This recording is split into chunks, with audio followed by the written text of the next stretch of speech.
This is Daryl from Pennsylvania. When I'm not busy arguing with a 4-year-old, I'm stacking Benjamins. No, Daddy.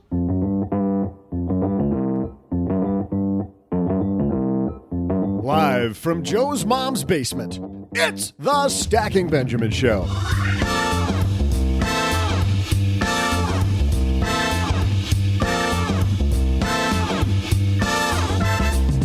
I'm Joe's mom's neighbor, Doug, and I got a script here somewhere. Here's that comic book been looking for. A picture of the flying mouse that OG loves. Oh, here it is. On today's show, we welcome the author of The Money Resolution, Frankie Calkins. Plus, from Afford Anything, Paula Pant. And from this podcast, OG. Today, we're talking free perks. Are they worth the price of paying for a subscription like Amazon Prime?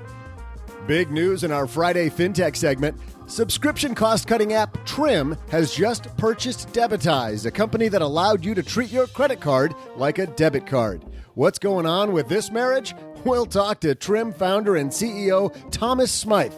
And that's not all. We'll also magnify someone's money situation and help them solve it.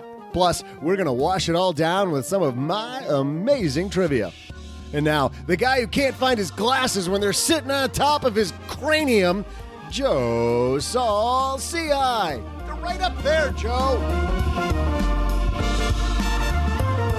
That is so unbelievably true. I can't believe how often that happens. Hey, everybody, but I do remember this. I remember it's Friday, or Friday, as they say, Mr.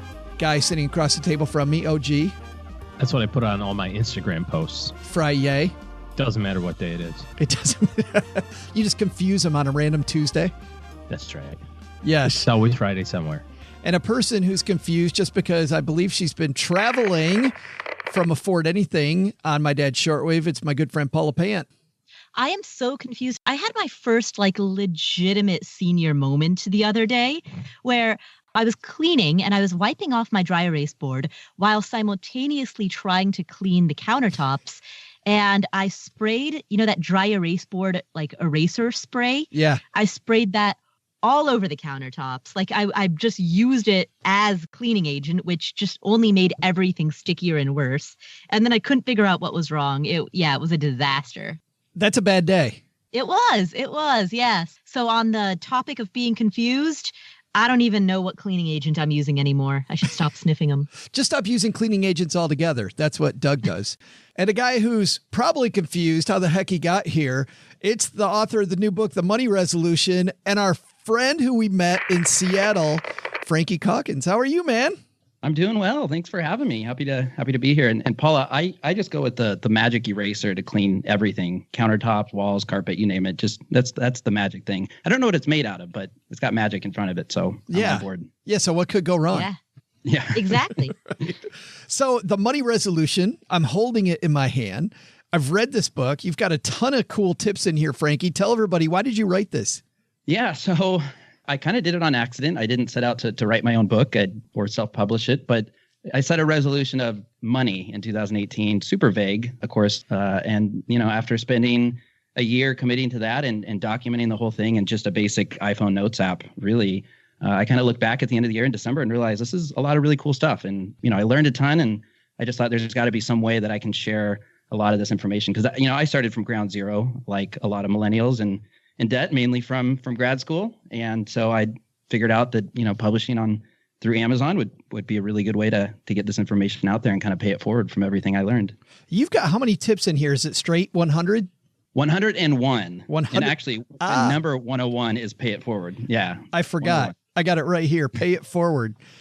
Absolutely. Everything from education to navigating holidays and special occasions to traveling, insurance, making extra money. We're hoping you can help us with subscriptions today. But one subscription, Frankie, we think everybody should have. You know what that is?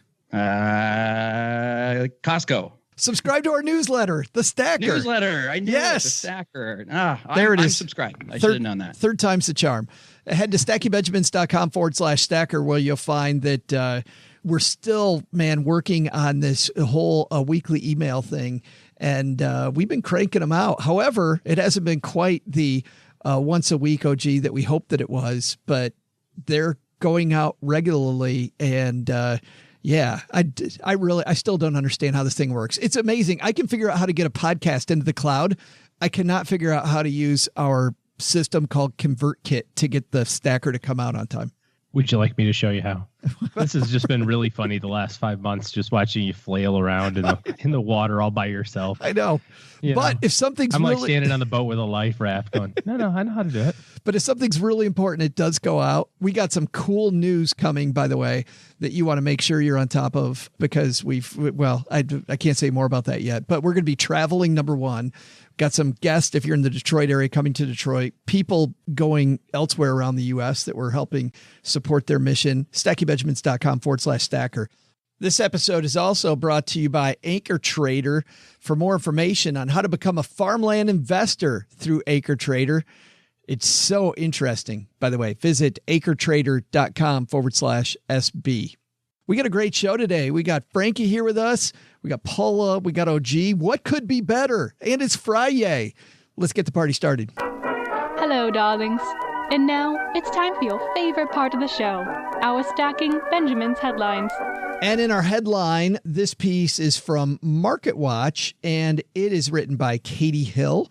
5 insane Amazon Prime perks you probably don't know about. Frankie, do you have Amazon Prime?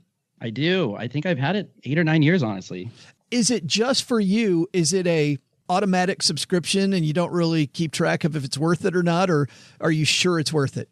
I'm sure it's worth it, but I do know that over the years it's gone up. I think when I first signed up, it was like $39, and I think the article said it's up to $120. Is that right? Right, yeah. $119 a year. $59, by the way, if you're a student. So for people that are students, you get it for a lot less. OG, just to see who's an Amazon Prime member, who's not. You an Amazon Prime member? Yes. And Paula, how about you? Definitely. Okay. Let me read you just the top of this, and then we'll use this as a jumping off point to talk about subscriptions in general. These benefits are Prime. More than 100 million people are Amazon Prime members in the U.S. alone, according to research firm Customer Intelligence Research Partners. Millions of them pay $119 per year for the annual membership, or $59 if they're students, so they can get access to free 2-day shipping for myriad items. That's typically the big selling point for members, as well as streaming movies and TV shows and a library of digital music.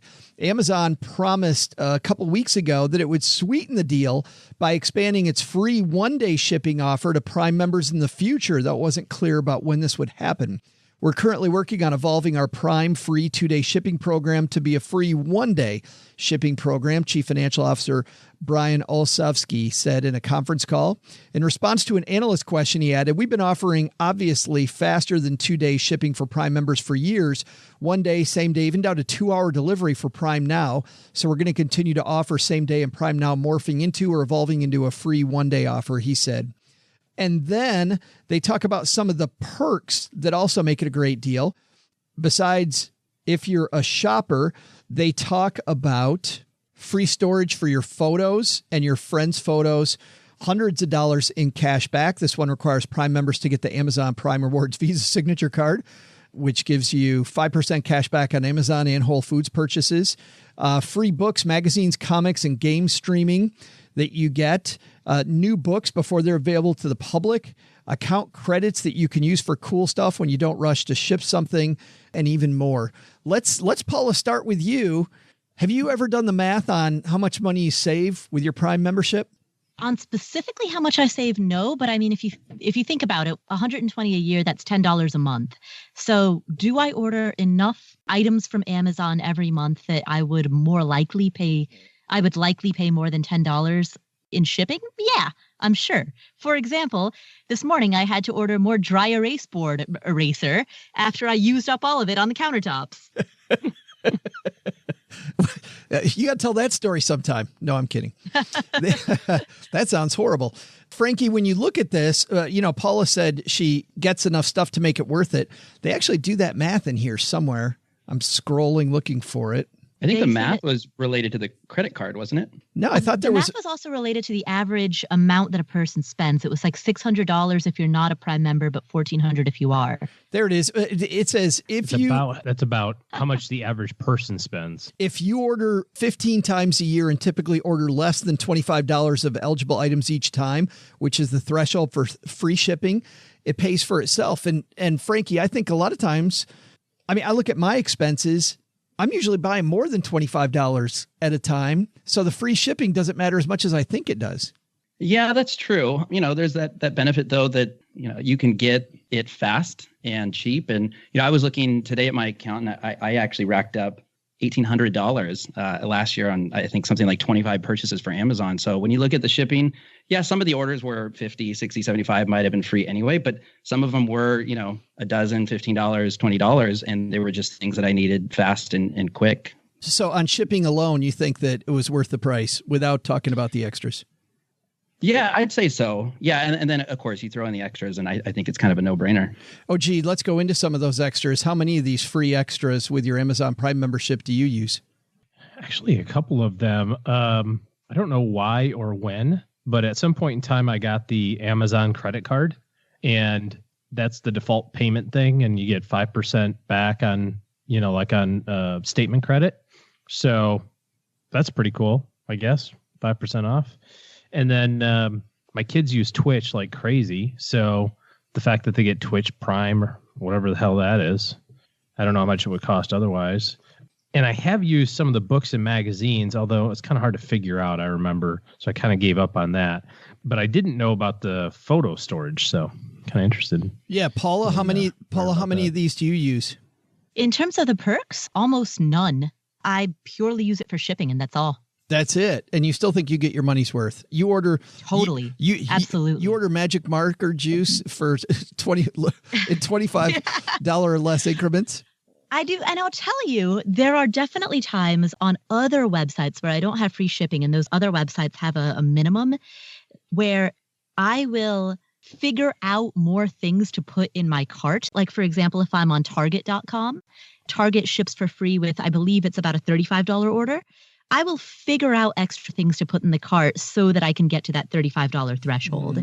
And so the fact that I can go to Amazon and order something and not worry about whether or not I've hit that threshold and not have to artificially buy more stuff in order to get the free shipping, which is economically irrational anyway, but I do it. That makes it worth it as well. That, by the way, is a hack that I resisted for a long time because I didn't understand it. The Target Red Card, which I always thought they were offering me a credit card every time, you go up to buy your stuff and they're like, hey, you want our Target? No, I don't want your store card. You kidding me? I know all about that. Then when I found out it was a debit card and you get money back, I don't think there's any lose there. Is there? Is there a downside to getting the Target debit card besides the Russians get your information faster? Yeah. I don't think that there is. And to make your life a little bit more complicated, but also give you bigger savings at Target, if you download the app and then when you walk into the store, if you use the little cartwheel device. Cartwheel app, yeah. Yeah. That also adds some more pennies to your pocket. Yeah, that's good stuff when we discovered that also. Let's talk about subscriptions in general. I want to widen this discussion because, we're going to talk to Thomas Smyth a little bit later in the show from Trim, and they go through all of your subscriptions. You give them permission. They go through your subscriptions and tell you what you have. And a lot of time I had them go through mine. There were a couple things on there I was a little surprised by. When is a subscription not worth it, Frankie?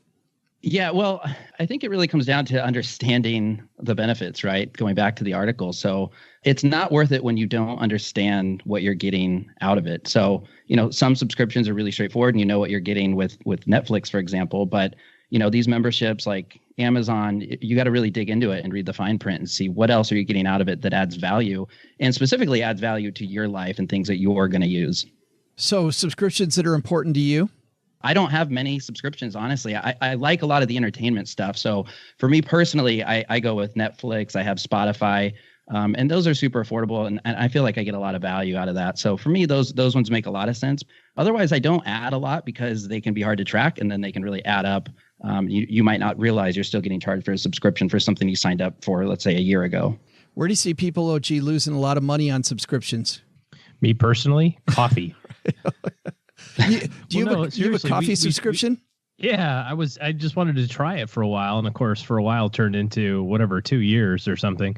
But we were habitually behind, meaning we were drinking coffee more than they were shipping it. So finally, we just said, "Screw it, we're going to go to Costco and get a bag of coffee," and that lasted us so long, and it was actually pretty good too. That we have now piles of this other subscription coffee that it's like, okay, I should probably cancel this. And P.S. the Costco coffee was cheaper. We're there all the time anyway. I find it interesting when you uncover things that you forgot you had. There was a job that I applied to. It's kind of a long story, but to do it, you had to subscribe to this website. It sounds really silly, but that's how you had to do it. In any event, it's whatever, $5 a month.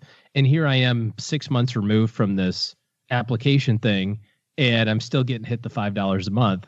And it comes out of PayPal because that's the thing they took, and that was easy. And I don't really check PayPal that much, so whatever. And I'm wondering how many of those things are in our lives and in other people's too. The Netflix, Hulu, Spotify, Pandora, iTunes cloud storage, Xbox. All these things have, it's only $50 or it's only $20. Yeah, man, it's a lot of money. No, yeah, I think magazines is another one where that's one that I forgot about until I saw a charge for, $25. And I realized I haven't gotten that magazine in the last year. So it was actually going to an old address. So that's even worse. It's one of those that just sneaks by. Yeah. And I didn't even get the benefit of the magazine. Yeah. All the privilege of paying, none of the privilege of reading it. Right. Yep. Paula, some of the most egregious subscriptions that you see? Well, I don't know about egregious ones. I mean, I'm sitting here thinking through all of the subscriptions that I have. I pay for upgraded Dropbox, upgraded iCloud. I have upgraded storage on Google. So I guess I pay a lot of money for additional data storage. Do you start thinking about like Marie Kondo there? Like if you just went through and cleaned it out, you'd save a bunch of money?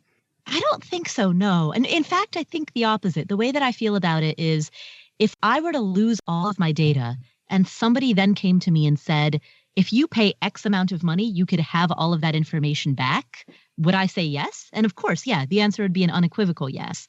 So that's how I think about those purchases. There's some other subscriptions that I'm sure, Paula, you may have, and I don't think of them in terms of money. I think of them in terms of time, which translates to money.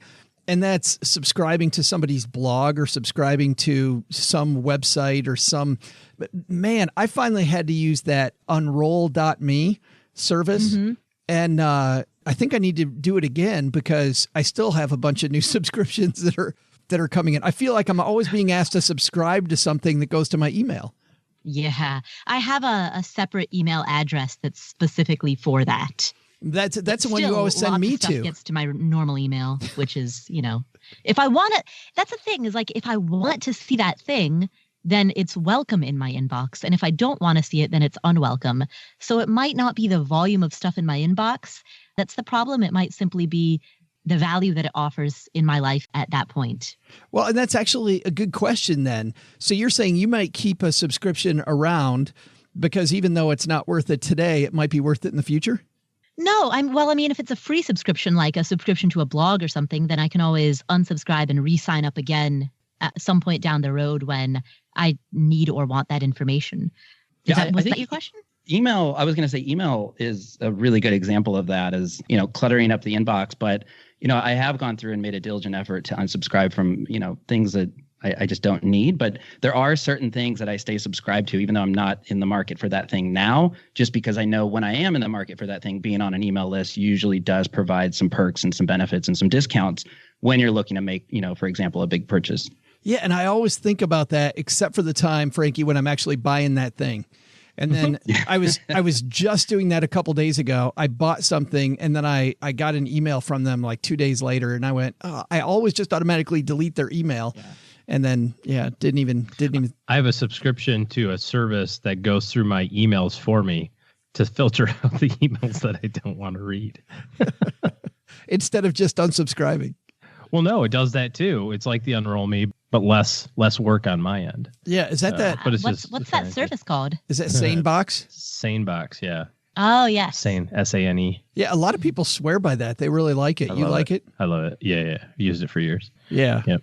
It's really cool. let's talk about another type of perk before we close this topic, which is credit cards. You know, on one end, we've got Dave Ramsey talking about not using credit cards at all, forget the rewards, the little carrots they hang out there. But generally, rewards aren't all these places offer. Anybody use credit cards for other perks besides the ability to use somebody else's money or the cashback reward? Frankie? Yeah, I do actually. And it's mainly for travel. You know, you get those sign up perks. I think I missed the big 100,000 point one through the Chase Sapphire Reserve, but I still took advantage of that at 50,000 and going through all the benefits.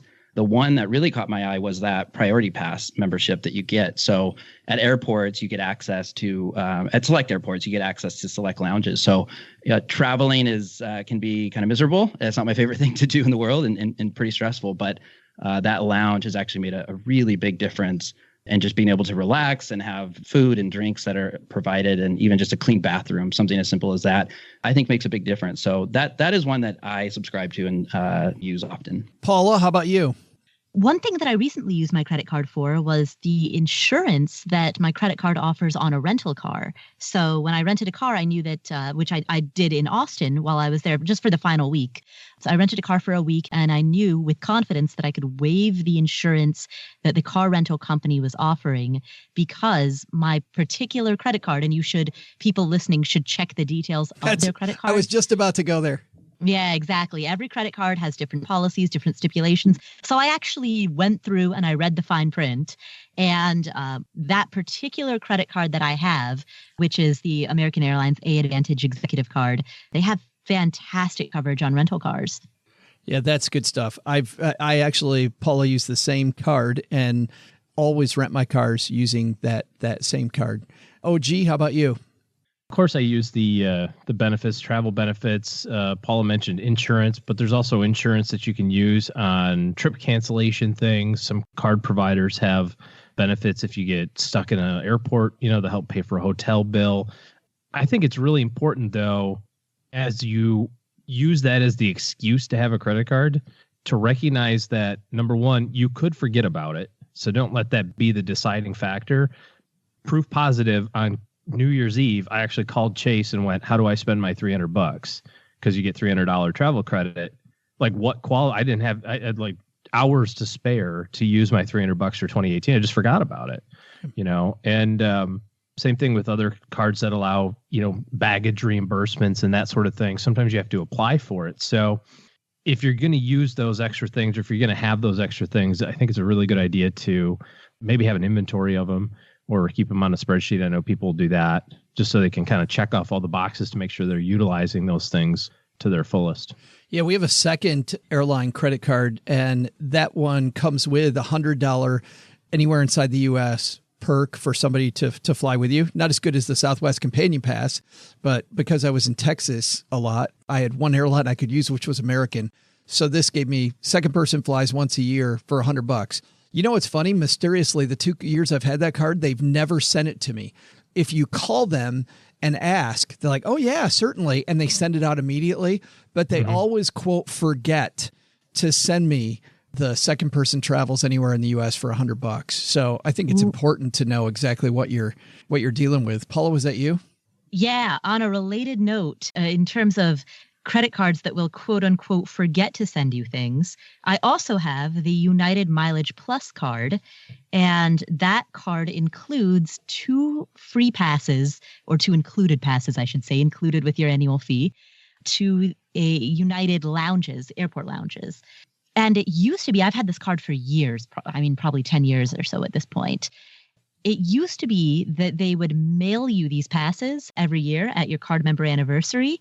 They've recently switched so that now you have to download the app, and then inside of the app is where the passes are held, which I think I'm sure it saves them money in terms of postage and mailing and all of that. But it also has the effect that a person might easily just not notice that they haven't gotten their card. Yeah.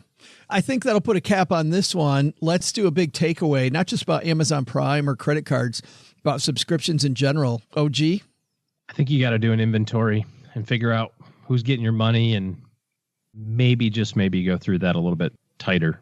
Paula? It's valuable if you're using it, and it's not if you're not.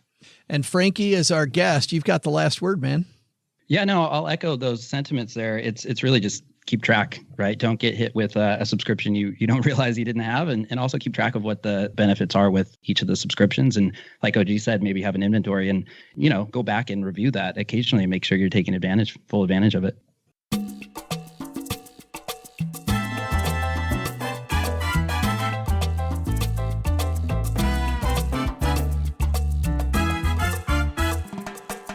Well, this is the neat thing about being right in the middle of the personal finance space. We heard about Debitize going away as it happened. And what was also interesting here, it's one of the first deals where we knew the people on both ends. Of course, Laurent Amrani from Debitize has been on the show a few times. Thomas Smyth has been on the show a couple times from Trim. When Trim purchased Debitize, we immediately reached out to Thomas, said, hey, can you come on the show and talk about what this means? Because as of right now, if you're somebody who likes Debitize, it's gone away. So for those of you who are new to this, let me tell you what's happened. Number one, on Fridays, we have a Friday FinTech segment where we talk about some of the cool ideas in FinTech that can affect your wallet. Debitize was one of those ideas. We liked it because you could use your credit card like it was a debit card, meaning you'd swipe your credit card, Debitize would take the money, put it in an account, and then they pay your bill at the optimal time. So you didn't have to worry about the bill getting paid, and you could then participate in things like credit card reward points and building your credit with credit cards. Obviously, for some of you, like me in the early days, that's still kind of dangerous, so you might not want to do it. But if you're just starting to put on the training wheels and starting to use credit cards, it's a nice backstop. Well, now that's gone. Is it gone forever?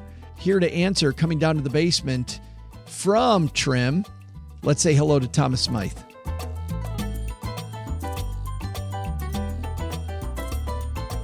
I'm so happy we're getting this directly from the horse's mouth.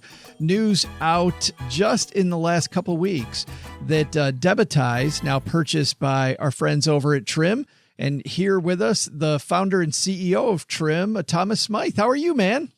Great. Thank you for having me back. This is so fun to catch you all up. And it's funny how quickly news travels. I think you were one of the first people to email me after we announced this acquisition, actually. And well, I have to tell you, it's one of the few transactions I've seen, Thomas, where I know people on both sides. Laurent's been on the show a couple times. You've been on the show a couple times. A couple guys we really like, a couple companies we really like.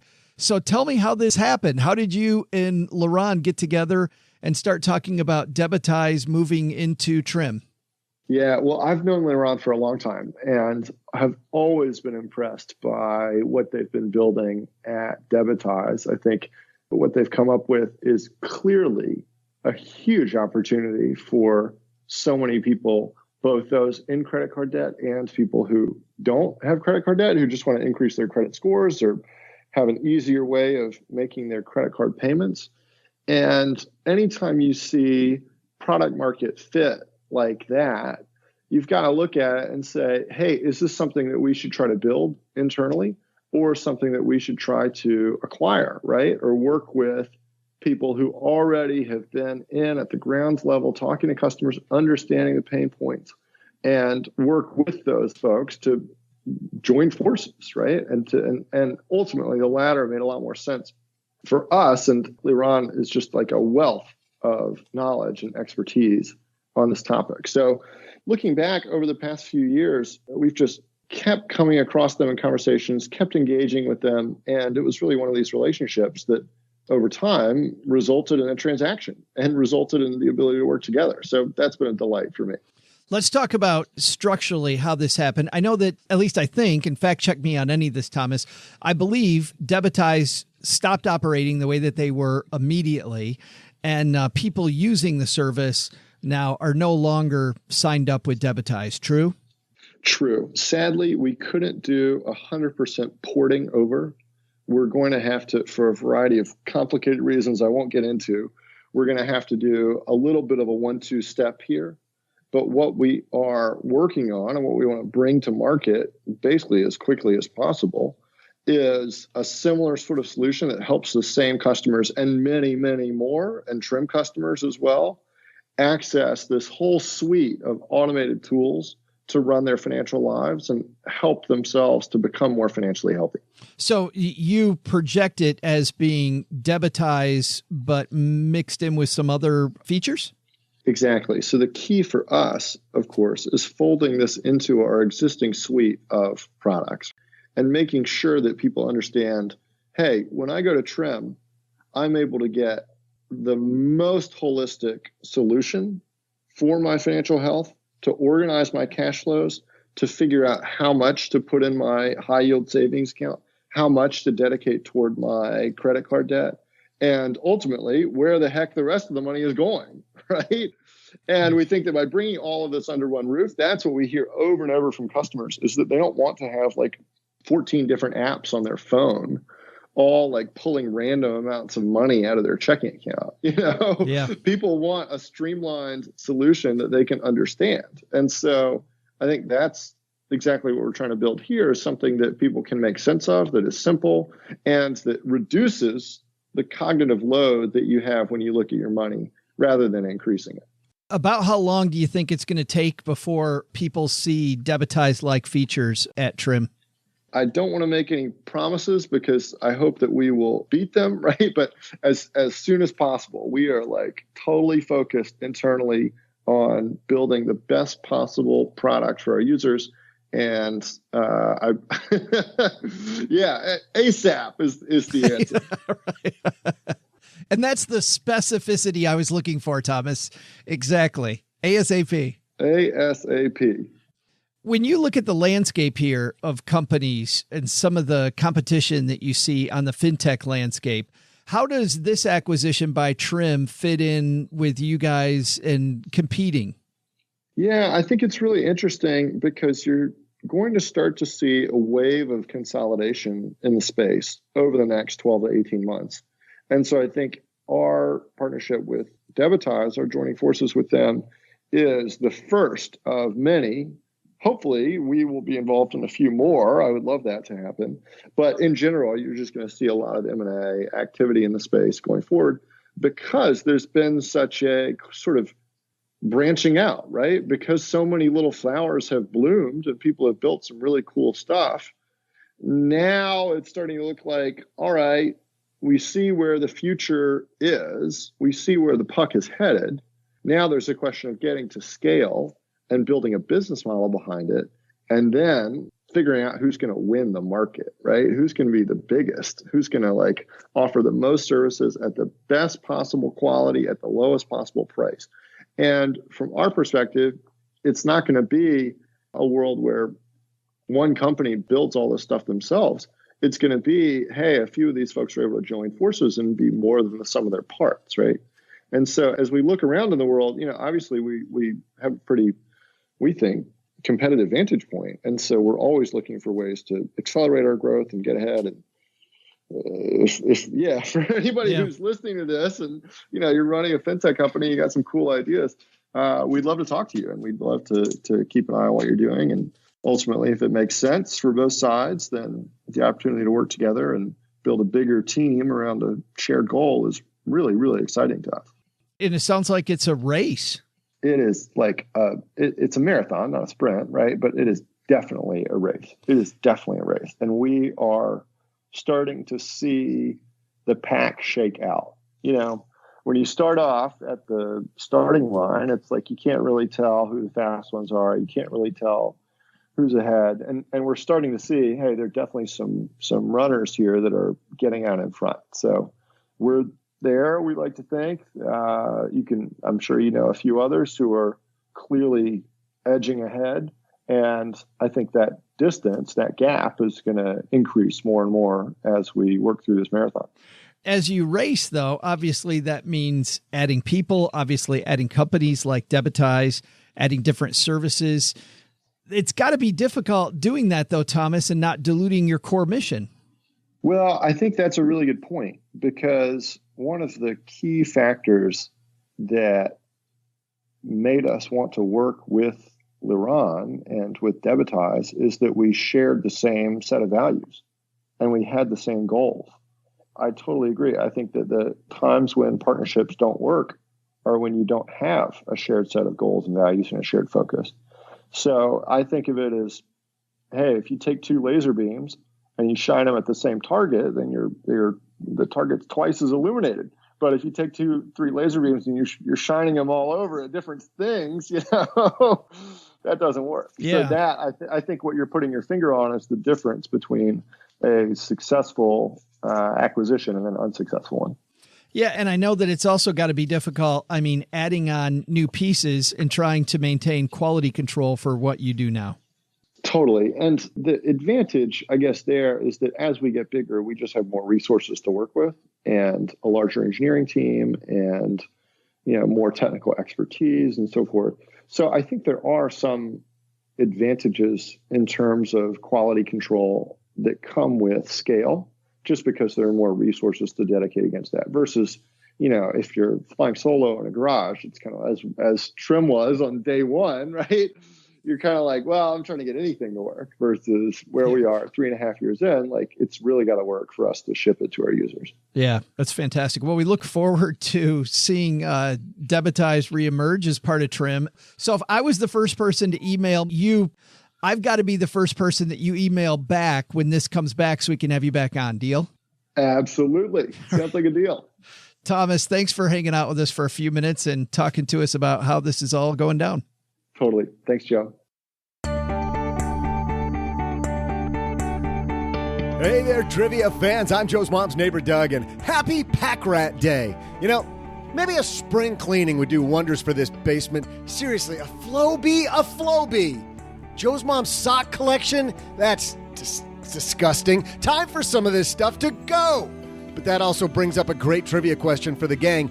According to the American Moving and Storage Association, God, there's an association for everything, the average cost of an in-state move, 4 movers at $200 an hour, is about $2,300. How much do they estimate the average cost is of a 1,225-mile interstate household move?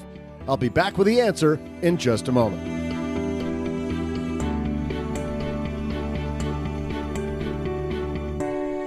All right, we explained the very complicated rules to this game to Frankie backstage. Frankie, you got it?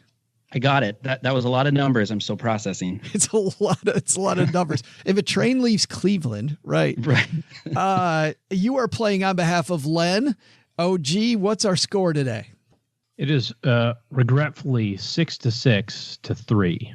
So Len has pulled into a first place tie. Yes. It's still under review by the competition committee, but as of this moment, until the judges rule their final verdict, it is 6-6-3. Paula, we're very disappointed on the guests who have played for you lately. Wow. Yeah, I'm really trailing behind. I know, but the good news is that means you get to go first. Well, you get to decide first if you want to go first, in the middle, or last, because you're in third place. Which one would you like on this particular question? After much contemplation, I have decided that I would like to get last. Much contemplation. Frankie, you want to go in the middle or first? I will go in the middle. That's weird. So, OG, that means you, sir, have the honor going first. Okay. So what's the average cost of a move across country 1,250 miles with a family? 1,225 miles. Oh, 25 miles. That's important distinction. Yes. And by the way, something else that Doug did not share here, it's 7,400 pounds of stuff they're carrying in case you needed more numbers, Frankie. More numbers. Right. So I can tell you how much it cost us to move. We moved about 5 years ago, so this is 5 or 6 years ago now. So this is still fairly recent. We moved from Michigan to Dallas, which I don't know the exact mileage, but it feels like about 1,200 miles, give or take. Seems about right. Maybe 900 or 1,000. But and we had 4 people in the family, so we had a whole bunch of stuff. I'm going to say, to err on the side of caution, I'm going to say that the average cost now is $7,777. $7,777 for OG. Frankie, that means you get to go next. What do you think? Is that high, low? Well, he said conservatively, so I'm assuming it could be low. So we'll throw a dart at this one. I have not personally moved cross country. I moved a couple states, but I packed everything I could fit in my car and drove down there, and that was very affordable. So this sounds like a totally different scenario. So the dart I'm going to throw, I'm going to say $9,000 flat. $9,000 for Frankie/Len. And you know what that means, Paula? Ooh, well, I am going to, closest without going over. So I guess if I believe that it is anywhere lower than 7,777, then I suppose the rational choice would be to guess $1, wouldn't it? But you've never done that before. Who's done the rational thing?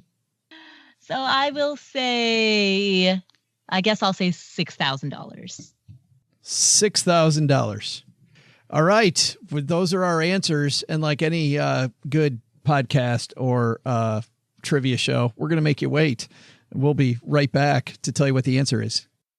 Well, big thanks to AcreTrader for supporting Stacking Benjamins. You know, AcreTrader is an investment platform that makes it easy for you to own, of all things, shares of farmland. You can earn a passive income, and you can also start with as little as $1,000. And I know for a lot of people, your ears just perked up because you've never heard of something like this. I hadn't either.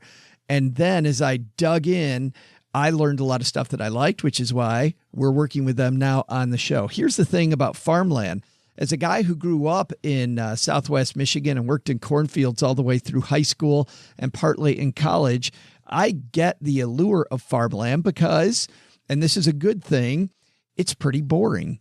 And the nice thing about it is you get a consistent income. Now, if you're like me, when you first hear those words, you think, wait a minute, farming sounds pretty volatile to me, Joe. Remember, you're not farming, you're just the landlord. So before the crops go in every year, the farmer pays the rent. You end up then getting a nice income stream based on the rent on that field. Everything else that happens in regard to managing that property, AcreTrader's professionals take care of for you. What I like about them is they aim to provide transparency, security, and also let you know about liquidity. They handle all the aspects of administration like insurance, accounting to working with local farmers, improving the soil sustainability so this field lasts for a long time. If you look into farmland, what you're going to find is that there's this super attractive historical combined returns, and they've outperformed most other asset classes. Farmland also, by the way, comes with historically low volatility. And here's the best thing, almost no correlation to the stock market. It works as a nice hedge against inflation and makes it this appealing tangible asset to diversify your portfolio. The good news is you can invest in under 5 minutes, unlike other investment options in farmland. Didn't know there were others until I just read that. AcreTrader lets you buy shares of land directly, starting with as little as $1,000. Now, here's the thing. You have to be an accredited investor. That's for a different show, but go look that up. You can, however, even if you're not an accredited investor, begin to get an education about farmland and how it works. And here's how you get there. Visit acretrader.com/SB to tell them we sent you. That's acretrader.com/SB for more. Thanks to them for supporting Stacking Benjamins. So, OG, you've got 7777. Feeling good about that number? I do. Yep. Feel really good. Frankie, 9,000. You got the high side. How you feeling there? I'm a little nervous. That's high, but we'll see. Paula, you said forget about $1. I'm going 6,000. What are you thinking? I'm thinking this is going to be the episode in which I pull from having 3 wins to having 4 wins. Let's see. And what happens? What happens if it's below her guess? Then do we all share a third of a point? Nobody wins. Yeah. Okay. We've had, I think, 2 episodes so far this year where that's happened. Man, I really should have guessed $1. Well, let's see. What if it's 11,000? Frankie might have you. Here we go. Doug, what's our answer? Hey there, trivia nerds. I'm Joe's mom's neighbor, Doug, and where's that answer? I had it right here. There's a pizza box No, the plastic flamingo. Why would it be there, Doug? I already checked the 8-track stack. Oh, okay. All right. Got it. Crisis averted. Here it is. Right where I left it, underneath the rules for Ticket to Ride. Okay, where was I? Oh, that's right. Your Pack Rat Day trivia answer. Check this question out. While an in-state move costs about $2,300 for a family on average, how much is the average 1,225-mile interstate move? The answer? According to the American Moving and Storage Association, you can expect to pay, on average, $4,300 for that move. And that move, by the way, is for about 7,400 pounds of stuff, which is probably about how much Joe's mom's Garth Brooks record collection alone weighs. Time to back that truck up, fellas. See ya! What? Oh, dude. That is not an accurate number. I can't. I so should have guessed $1. I can't believe you didn't guess $1. I know, right? Lesson learned. Yeah, that is directly OG from the American Moving and Storage Association. I know. They are lying. Yeah, my move, which I don't, either that or you and I got ripped off, buddy. Could have been. One or the other. Because, yeah, that sounds like a nice sum of money that I would have liked to have paid to move across country. Prefer the 4,000 over the 8,000. Well, and I wouldn't be. I actually feel like it was more than 7,000. I mean, I can't remember the exact number, but I think we were probably closer to 9, frankly. Were you? Yeah, I think I was under that. I can't remember. I think I was under that, but I remember it was a lot, and I was very upset with it. Well, that's the thing, is that I wanted to be like Frankie, where I just packed my car full of stuff and went. That's the way to go. That is the way to go. That is. I think it was maybe $250 in gas to get down to California. How much stuff, Paula, did you take with you when you lived in Austin for 4 to 6 weeks there? Oh, when I lived in Austin, I just took one suitcase, so that was easy. But I was only there for 5 weeks, so I didn't have to set up a home. But is that still... When I moved from Atlanta to Nevada, we rented a big U-Haul truck and packed up all of our own stuff, loaded it into the truck, drove it across country, unpacked it all, moved it in. So we offset some of the cost by doing a lot of the work ourselves, but I would not do that again. I would just pay to have somebody else, I know, do that. I remember my first couple moves, just moving across town, and I'm offering my buddies pizza and beer. And then I had somebody, I remember, offer me pizza and beer a little bit later in life. And I'm like, no, I'm not falling for that. I am not lifting your truck for a Bud Light. That is not going to happen. No, thank you. Hey, what about 2 Bud Lights? That's right. Okay, now I'm in. Now I'm in. Hey, let's take out the magnifying glass, guys, and help somebody do better with their money. Today's hotline call comes to us courtesy of magnifymoney.com. When you head to stackingbenjamins.com/magnify money, you know what you find out, Frankie? You find out that those financial products you use every day from your brick and mortar bank, not that great. Over 92% of the products available online, all ranked at Magnify Money. Head to stackingbenjamins.com/magnify money for more. And today, we're going to magnify Trent's money issue. Say hi, Trent. Hi, guys. My name's Trent, and I've started listening to you guys in the last few months or so. And recently, I've been blessed with the opportunity to play as a professional athlete. But with that comes a very volatile job market. And I know later on in my career, I will not be making as much money as I am now. I am currently 23. And looking for a financial advisor. And the two that I've mostly been talking to, the biggest difference is their opinion on whole life insurance. And I just wanted to see if I could get your guys' input on whether or not that would be worth it. I've done some research on my own. Some saying it's worth it when you're younger. Some saying it's a complete ripoff. So I would just like some extra opinions on it. And not that I'm really learn anything from this, but I'm just here for the dad jokes. Thanks. Bye. Thanks for the question, Trent. And congratulations on the pro career. Let's make him a pro when it comes to his financial situation. Frankie, you actually write about this in your book a little bit. Yeah, I do. I talk about term life insurance specifically. And I know he mentioned whole life insurance there. Well, first of all, I wanted to say that that's really cool that he's seeking out financial advisors on this, and plural, it sounded like. So good for him on doing that and comparing and asking questions when he's just not sure. So yeah, I think absolutely. I think the funny thing about insurance is, we're willing to pay for pet insurance, cell phone insurance, speaking of moving, insurance on the U-Haul and everything else. Yet when it comes to life insurance, we're not willing to pay as often as we probably should. So I don't know if it's because it's a topic we don't like to think about, or maybe it's because you yourself don't actually benefit from that insurance policy, right? It's going to go to someone else. But absolutely, he should have it, and smart to be thinking about it now when he's young and healthy. What do you think about whole life insurance? Any thoughts on that front? Yeah, well, I don't know why so many people think it's a scam is the term you often hear. But I will say that it's complicated from afar. As I was kind of researching and debating between that and term made a lot more sense to keep your costs down in that regard. And then, what I think I heard Dave Ramsey say even once was invest the rest. So term life insurance is very affordable, especially when you're young, and you can get a 10, 15, 20, 30-year policy. And it's just a lot less complicated from what I've seen.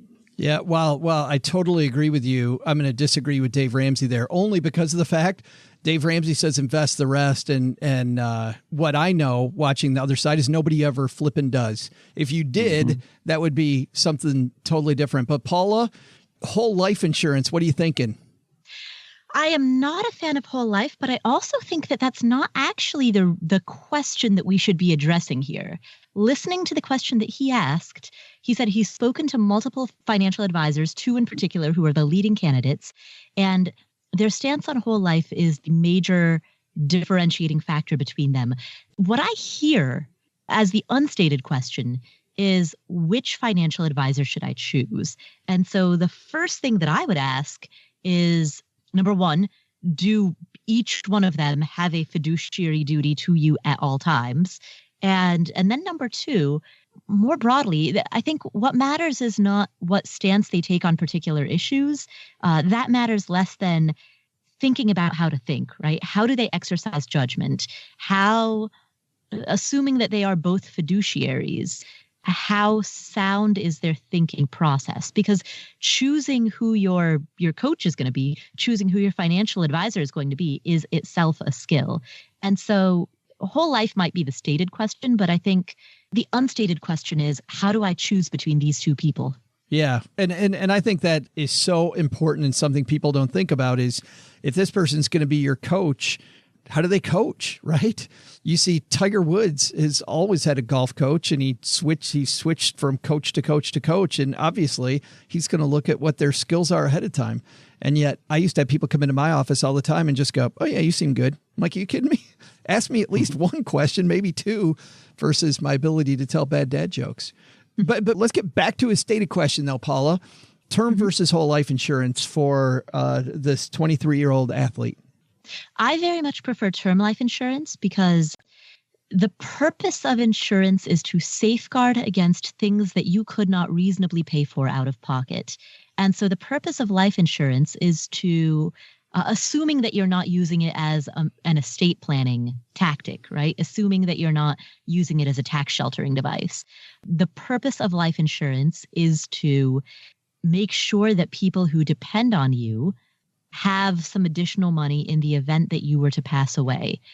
It's to make sure that your untimely death does not leave somebody else in the lurch.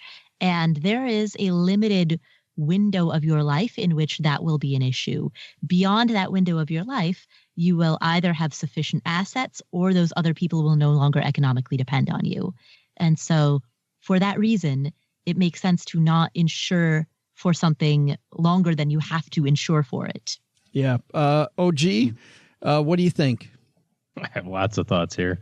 Lots of thoughts. I like what Paula said about being a fiduciary. That's an important thing. I can almost, maybe a little broad brush stroke here, but I can almost suggest that the person who's talking about life insurance is not, and maybe more qualified as a life insurance salesperson and less of a financial planner. And frankly, it's almost borders on grotesque that that's the thing that is the biggest issue with trying to figure out who to hire right now, if that truly is the issue. Paula hit it on the head a couple of times. Life insurance is simply about protecting the things that you can't afford to lose. And I'm going to just take a couple of assumptions. If you're 23, maybe you're married, maybe you're not, maybe you have kids, maybe you don't. But those are the things that life insurance is for. Maybe there's an estate planning need, and maybe you're a awesome baseball player, just signed a $400 million contract or something like that. Yeah, okay, you're going to have some estate planning issues, but you don't have those estate planning issues today. You have those estate planning issues in 10 years from now, after you've gotten all the $400 million, not on day one. And so it's really disturbing to me as a person in the profession that that's kind of the thing that one of these two people have led with. Now, maybe the other person just kind of laughed it off and said, oh, yeah, we're not talking about that. But that's really, really upsetting. So I fall down firmly on the side of you are very unlikely to need whole life insurance. Anybody who suggests that you do, and particularly want you to use it for an accumulation vehicle, is really, really, really trying to line their pockets more than yours. And the only way that I can sort of put this a little more gently than that is to say, ask them to tell you how much money they will make if you go through with whatever their recommendation is. You can't control it. As an insurance salesperson, you don't get to control what the commission is. But if you look at it and you say, okay, if I buy a $5 million term policy and the premium is $2,000 a year, the agent's commission will be somewhere in the $2,000 range. One time, that's about it, right? Your policy is a 20-year term policy. If you buy a $5 million whole life policy, again, broad brushstrokes here, the agent's commission might be $200,000. So as I look at that, to me, there obviously suggests to be a little bit of an incentive to the tune of, I can pay off my flipping mortgage if this dude signs the papers, Yeah. And it's really super frustrating because I think of what would I do if somebody in your shoes was sitting across from me? We're not talking about life insurance. I talk about making sure your arm doesn't fall off if you're a pitcher. Yeah. Tom Brady, has his throwing arm insured or whatever. Yeah. That's the stuff you have to worry about. Make sure if you're a running back that your knees are insured. The whole disability situation. That's what you should spend your money on from an insurance standpoint, not necessarily whole life insurance. And maybe you do need life insurance. Maybe you did get a signing bonus for $50 million and your estate planning attorney goes, dude, you're over the limit. You're going to pay $25 million in estate taxes if you die. There's 1,001 ways to solve that. That isn't a whole life policy from an insurance salesperson. Yeah, because Trent's 23, I totally like what Frankie said to kick this off, which was, that one looks really complicated, one looks really simple. At 23 years old, go with the simple one. But simple. Yeah, but a bigger question I have though, which he didn't say anything about, is does he even have a family? Does he have any reason? What's the purpose of life insurance? Yeah. I have it because I want my kids to be able to go to college if I get hit by a bus. I want to make sure that my wife doesn't have to go back to work. If Trent is single and 23 years old and a financial advisor let off with, you need to buy a whole life policy. That's when you say, oh, you know what? Real quick, I forgot something in my car. I'm going to be right back. And you get out of there. Never come back. Never. And to Paula's point, sometimes these are used as tax shelters when everything else is full. But I'd be more likely to look at that if they were, let's say if Trent called and said, I'm a 30-year-old professional player. I've made oodles of cash. I've stuffed. Now what? I've maxed out my deferred comp plan in my league's retirement package. I've maxed that out. I've got all these other things set up. Now what do I do? I'll be honest. We still wouldn't use a whole life insurance. I mean, that's you'd use a whole life type of insurance. Well, okay, so we might be talking about permanent insurance versus not, right. But I still wouldn't use it for an accumulation vehicle. Right. It's just too costly. There's we talk about innovation and different things and investment costs being low and Vanguard this or whatever. And that's one area in our industry that has not yet gotten to the low cost way of doing business. And I just come back to the same thing of saying, if the answer is, or if you can ask the question, how much money do you make doing this? If I manage $5 million, I can tell you it's X percent. That's fine. It is what it is, right? You can look at that and say it's a big number, a little number. But if you compare it across the industry, you'll find that it's a similar number across most firms. Yeah. It's coming. But then you look at life insurance and you go, well, if I buy a $5 million life insurance policy and Jack makes $2,000 or Johnny makes $200,000, yeah. something, my spidey sense is tingling there a little bit. And get out of the office, bro. Yeah. I mean, I think so. The operative question is, do you have a fiduciary duty to me at all times? I actually just hired a financial planner for the first time in my life. When I interviewed him, that was a. But you know what's funny, Paul, about that is I have actually heard people say that, and then I say, but legally that can't be true based on the way that you operate your business, and they say, oh. Well, yeah, but I really want to be a fiduciary. Whoa. Right. Okay. Just jump right over that line. Yeah. I think it's important to ask the question, but you should also know how to decide whether or not they are, by looking at the background. But anyway, we did a story. Is there a website where you can look up if somebody's a fiduciary? No, but you can tell where they work or how they do business. The big sin is the duly registered. Because if you're a broker, you can just go, hey, I'm a broker. It is what it is. Real estate broker, right? That's the name of their title. My job is to broker a transaction. I get paid a commission. If I'm a stock broker, I can facilitate a transaction and I broker the exchange. But if I'm duly registered, then I can today be a stockbroker, tomorrow be a fee-based planner, and I don't have to tell you the difference when I'm switching. Even if it's in the same meeting, and we're talking about fee-based stuff, and then I switch over to this other thing real quick and switch back. I don't have to tell you. Wow, that is shady. That is some shady. Yes. So, anyway, good luck, Trent. Hit it straight or far or long or kick it or do whatever it is that you do, man. But don't keep up with the Joneses. Hang on to all your money. Thanks for the question, Trent. If you've got a question for the show, head to stackingbenjamins.com/voicemail.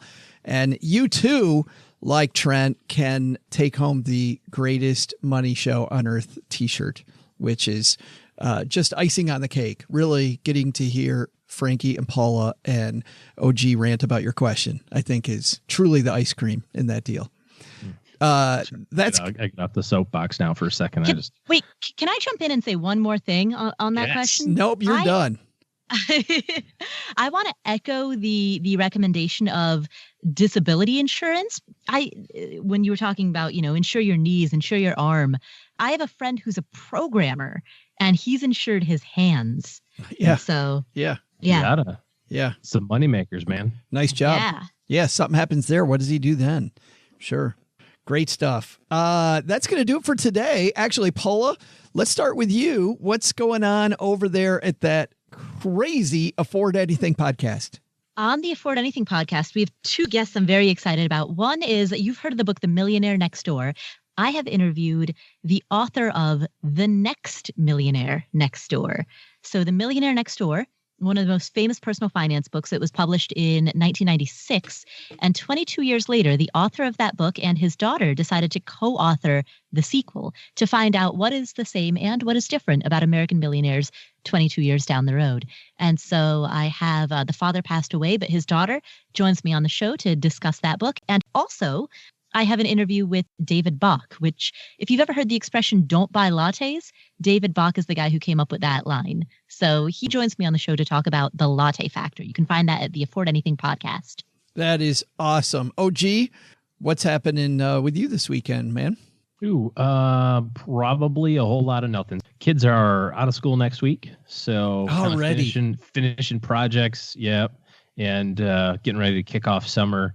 Little baby's birthday is next weekend, so she turns 3. That's Care incredible. Bear, and so she's got a dance recital next weekend. But this is kind of a down weekend for us. It seems like yesterday the Care Bear was born, doesn't it? Well, it depends on how long you've lived with her, but yep. I've enjoyed every moment of being home every day for her working from home. So I think it's pretty awesome. It is. She has personality galore, man. Speaking of personality galore, Frankie, thanks for hanging out with us, man. Yeah, thanks for having me. This has been a lot of fun. So the money resolution, where can we get it? Yeah, so you can get it now, either the ebook version or the paperback on Amazon. And I actually just finished recording and submitted the audiobook. So it looks like that got approved. That'll probably be up shortly as well on Amazon. I've always heard creating the audiobook is really a lot harder than you think it's going to be. You know what? The easy part was actually recording it. I did all that in one day, but it took me a couple of weeks to edit. It's very involved. I didn't realize what I was getting myself into, but a lot of fun. I can hear Paula nodding her head. Yeah. Yeah. That's why we have Steve right there, to have somebody else do it. And by the way, we will link to the money resolution, 101 ways to save money, make money, and get out of debt in 1 year by Frankie in our show notes page at stackingbenjamins.com. All right. That's going to do it for today. Doug, take it from here, man. What should we have learned today? Yep, sure thing, Joe. First, take some advice from Frankie Calkins and the gang. Thinking about buying a subscription? First, use a service like Trim to catalog your current subscriptions. How many are you actually using? Look, right now, set a calendar date to check this twice a year. It's easy to forget that you're paying $10 a month for something you don't use. That's what they're counting on. Second, how about that advice from our roundtable to Trent? Permanent life insurance? Sure, it has uses, but term life insurance is best in most circumstances if you're just trying to cover your family. But the big lesson? Don't talk about selling off Joe's mom's Garth Brooks record collection, even if you're joking around in the trivia segment. Yeah, just don't. Special thanks to Frankie Calkins for joining us. You'll find Frankie's book, The Money Resolution, 101 Ways to Save Money, Make Money, and Get Out of Debt in 1 year on Amazon.com. Want to use our link? You'll find it at stackingbenjamins.com/sponsors. Thanks to Thomas Smyth from Trim for stopping by. You'll find more about Trim at asktrim.com. And folks, there's 2 M's in Trim. Paula Pant appears courtesy of affordanything.com and the Afford Anything podcast. This show was created by Joe Saul-Sehy, produced by Richie Rutter-Reese, and engineered by the amazing Steve Stewart. Online, visit us on Twitter at @SBenjaminsCast or on our Facebook page. I'm Joe's mom's neighbor, Doug, and I'm pretty much the guy in charge of everything around here. Trust me, this well-oiled machine didn't get like this all by itself. SB Podcasts may receive payment on the show from sponsors and guests in the form of books, giveaway items, discounts, or other remuneration. There's no way you would take advice from these dorks, but like Joe's mom always says, don't take advice from people you don't know. This show is for entertainment purposes only, and before making any financial moves, consult with a real financial advisor. Wait a minute. Moving guys make $200 an hour? I only pay my lawyer $10 an hour. It's time for me to go apply for a job.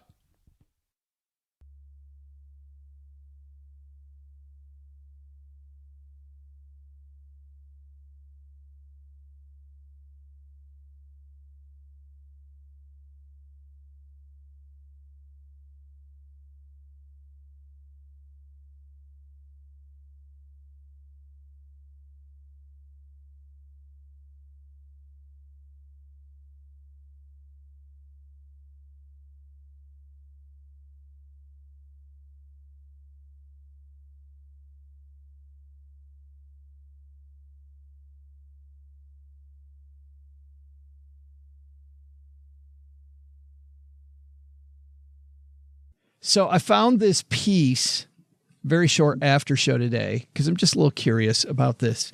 This is from a couple months ago. Remember when President Trump met with Kim Jong-un in Vietnam? This piece comes from Reuters around that time. An Australian comedian who impersonates North Korean leader Kim Jong-un said on Monday authorities were deporting him from Vietnam some 24 hours before the summit took place. The lookalike, who goes by the name Howard X, popped up in Vietnam's capital of Hanoi on Friday, along with his partner who impersonates Trump, drawing clouds of media. The two real leaders are supposed to meet, but they kicked him out. People that look like the leaders. And I started thinking about how people have said that I've looked like different people throughout my life. When I was in high school, I had this real Tom Petty look going, which people have seen me lately have no idea how the hell that happened. Then I gained some weight. And when I was a financial planner, I would get the Garth Brooks. Speaking of Garth Brooks, I get the Garth. Oh, you look like Garth Brooks. And then I lost a bunch of hair. My hair turned white. I don't look like either one of those people anymore. But depending on my age and my weight amount, I had those two comparisons. Frankie, anybody tell you look like some star? Yeah, I actually used to get a lot back when I had a shaved head. I would cut it myself to save money all through college. And I used to hear Wentworth Miller a lot from the show Prison Break. So once I leaned into it and dressed up as him, full jumpsuit and all for Halloween. But I imagine if I was in prison, I'd be very, very popular because he was very good at escaping. That is so funny. I just pulled him up now. Yeah. So when you had the really closely cropped hair. Oh yeah, I had the size 1 buzz, and I probably had that look for 8 or 9 years, and saved a lot of money over the years on haircuts, like I said. Did anybody think you'd escape from prison and try to turn you back in?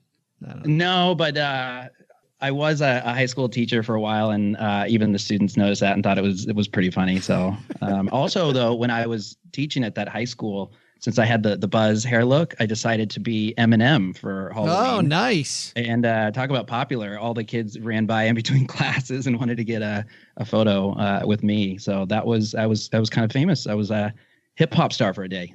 Did you see, Paula, in our basement Facebook group, after you asked the question, what rhymes with orange? Did you see somebody posted an Eminem thing where he's rhyming everything with orange? Or were you actually making that comment did you know that when you made that comment? No, I didn't know that. Can you believe it was a pop culture reference? I didn't know. I know there's a whole, that's a shock, but there's a whole YouTube video about Eminem rhyming stuff with orange that really doesn't rhyme with orange, by the way, but he does it anyway because he's Eminem. I am very curious, by the way, about who Paula looks like. And I've been thinking, but hold on. That means I'm not going to do it yet. We're going to save that for the end. So, OG. I was listening to a singer who writes kind of some funny songs. His name is Matt Hoggett, and he actually rhymed paint with the word can't. But he's from Mississippi, down in Biloxi, and he says paint and can't. Paint, yeah. That's you good. You can't do that. It's paint and can't. That's awesome. Well, I've always said that I look like Thor. Yeah, in the new movie. And now I really do, based on the. Actually, Thor looks like me finally, based on the new. Paula has no idea what we're talking about now. Chris Hemsworth is his name, I think. Paula, do you know Chris Hemsworth? He's Liam Hemsworth's brother. He is. Yes, is that right? Yes. Yeah, it might be. I don't know. And I think he is his brother. Yes. Okay. Anyways, I had one time, I think it's a little silly, but I was at a McDonald's. I was paying for something, and the guy looked at me and he goes, "What? Oh my gosh. Hey, how's it going?" And I'm just going, "Yeah, it's great. What's up?" And this dude was just like over the moon, and I had no idea what he was talking about. Like I just thought that was his personality. I was like, wow, a spunky McDonald's employee as I'm getting my Egg McMuffin and coffee in the morning. And he's like, "You're that guy from the, oh my God, hey guys." And he's like waving people over and stuff like that. And I couldn't figure out what he was talking about. And then he finally said the movie, and I don't remember what movie it was, but apparently it was a little Tom Cruise-ish. Wow. It's a long time ago. I also had fuller hair back then too. Do you know what I would totally do? I would tell everybody I'm riding with when we get out at the next McDonald's or wherever to go up to somebody and pretend you think they're Tom Cruise and have like everybody just lean into it. Speaking of lean in. Yeah. Yeah. That'd be funny. Yeah. So basically the body of Chris Hemsworth and the face of Tom Cruise. There it is. Yes. That's what's underneath that bag you wear. But all right, Paula, it's the moment of truth. Well, so first of all, I realize this is a podcast and nobody can actually see me, but I am Nepalese American, which is Nepal is located in South Asia, just north of India.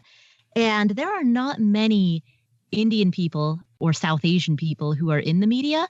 And so I get compared to every single one of them. So Mindy Kaling, Padma Lakshmi, Lily Singh, Nina Daviluri, like any famous Indian female, like you name it, people are like, wow, you're the same race.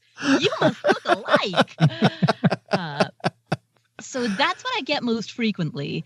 And then there are two white women that I have been compared to. One is Blossom, like Mayam Blahnik. I think is her real name. Kind of. A little bit. When she was younger, more than now. Yeah. I think Blossom back when she was Blossom. Yes. Yeah. Yeah. I think it's because of the I've got kind of a larger downturned nose, and so does she. So I think the nose, but I don't know. Yeah, that the general face. I don't know what it is. The other person I've been compared to is Elaine on Seinfeld. Those are the two white women who I've gotten. I can see Elaine. Yeah, I can see that one. I think a lot of times your personality's like Elaine. That's what's like Elaine. Oh, cool. Personality-wise, my best friends refer to me as Kimmy Gibbler from Full House. You dance like Elaine, Paula. Oh, thank you. I'll take that as a compliment. I don't even know. Do you know that reference? No, I have no idea. I just assumed it was better than dancing like Kramer. Do not look it up. Do not look. Actually, that one you really need to look up. But wait until I'm gone so I don't hear you scream before you look that up. All right, that's fantastic.